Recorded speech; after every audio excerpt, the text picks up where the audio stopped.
Hey folks, it's Ardwulf. Welcome. This is another Pass 2 unboxing. This time I have my own copy of Napoleon against Russia. The previous unboxing never actually got posted, but it was of a friend's copy. We're going to go through it again. This is a series I've been looking at fairly closely in the last couple of weeks, so I think I can give you a little more context than previously.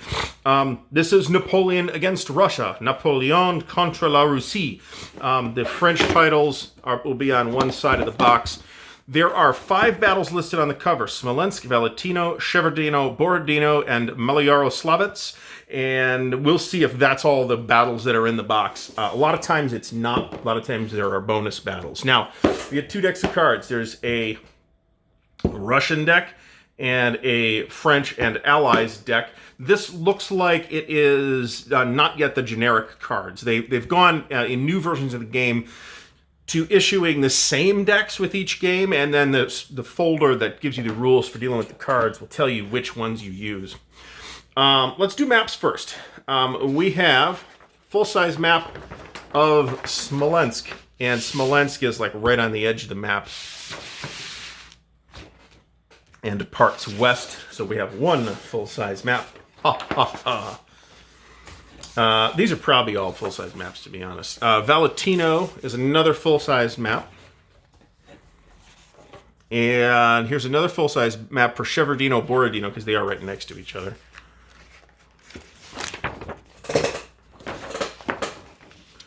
Borodino right here in the middle, and Shevardino, where there was a famous redoubt, will be right there. Not the world's biggest expert on this campaign, but I have read Chandler on it, so I have. And of course, some of these areas, like Smolensk specifically, is an area that's familiar to many wargamers because they've played World War II East Front games in that same part of the world. And here is the half map, Maloyaroslavets. Yes, I looked up how to pronounce it. So, because I always like this is a half-size map. So, following in the series tradition of often having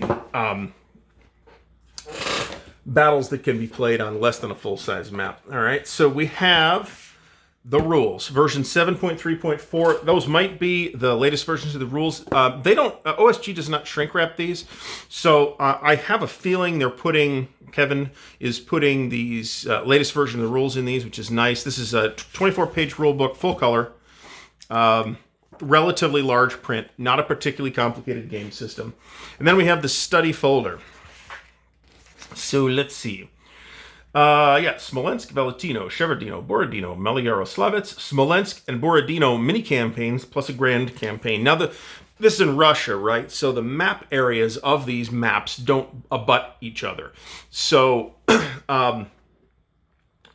what will happen is the results of one battle will modify the card decks in the next battle. Now, the cards are an optional rule. You don't have to play with them. And in fact, while learning the game system, I'm kind of not monkeying with the cards.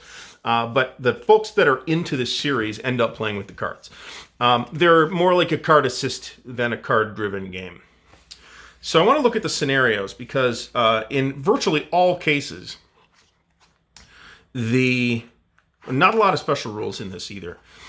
There are multiple versions of each scenario. So you have Smolensk and then an approach to battle scenario. So you have 2 different Smolensk scenarios. Valentino looks like it's just the battle. Shevardino looks like it's just the battle. Borodino looks like it's just the battle. Maloyaroslavets, don't see an approach to battle here. Here's a Smolensk mini-campaign.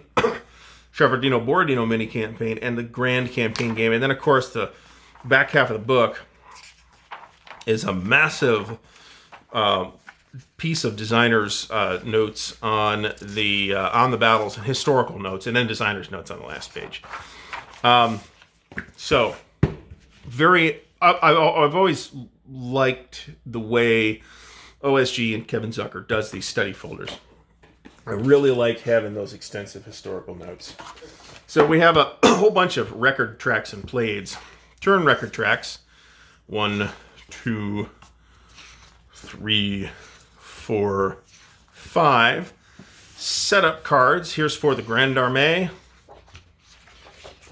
It's a big Grand Armée, too. This was pretty sure this was Napoleon's largest army. Of course, he pissed it away. Here's the Russian armies, also fairly large, even 4 pages for the Russians, actually.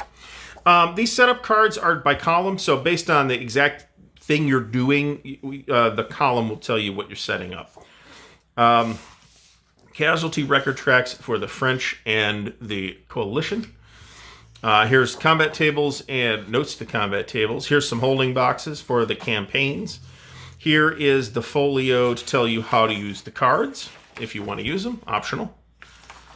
Here's another combat table. There's a general play aid, actually, with some event tables, a TEC, more TEC, orders slips, a victory worksheet, and the deck building sheet that tells you what cards to take out of the deck when you're playing this particular game, based on scenario. And then the update sheet, which every one of the games, the OSG titles in this series that I've looked at has an errata sheet with it, and that's what this is, double-sided errata sheet. Looks like there's even some historical notes in there, so that's not all just mistakes they're fixing. Now, as I've previously mentioned, every one of these games that I've seen is a two counter sheet game. This is the completely typical OSG, fairly thick brown core stuff. We have a French army with some allies. These guys, I think, are Poles. That's what it looks like, anyway. It was a big multinational army that marched into Russia. Everybody that Napoleon could strong arm into going with him was with him. And then, of course, here we have the Russians. There's a bunch of Germans in there. I could tell you that. And well, it certainly looks like Poles.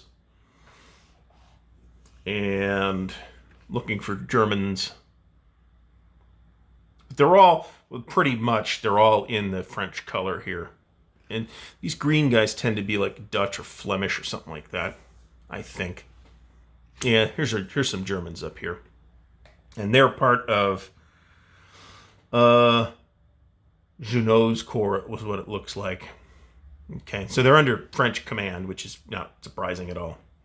So, 2 counter sheets. A lot of unit counters in this particular volume in the series, comparatively speaking. Some of these games, pretty much there's one sheet of units and a couple markers, and the other sheet is all markers. This is almost all units, actually. So, I have decided that it would be best to keep the series markers for this series in their own case outside of the game box so that I can optimize organization. And maybe I'll do a video on that, actually. That probably would be worthwhile on that general topic, because there's a bunch of games that I do that with, including OCS, obviously. So, Napoleon against Russia. Very interesting looking game from Operational Studies Group OSG and designer Kevin Zucker. This is, of course, an heir to the fabled Napoleon's Last Battles game that is still around from Decision now. It was originally released in the late 70s from SPI. This is the modern incarnation of that, with some more chrome, but not a vastly increased complexity level by any means. Relatively simple system, but it's got a lot of nice flavor built into it. The more I look at it, the more I am interested in it. So I just ordered 4 of them. So Napoleon against Russia. Thanks for watching. If you've enjoyed the video, please give it a thumbs up. Please subscribe to the channel and click the bell icon for notifications when new content comes out. If you'd like to support Ardwulf's Lair, I would greatly appreciate it. You can do that in a bunch of different ways, but the most obvious ways are to share the videos around on social media. Please do that. It's very appreciated when folks do that. Or if you're inclined, there's a link to my Patreon in the video description, so check that out. Thanks again for watching. Until next time, happy wargaming.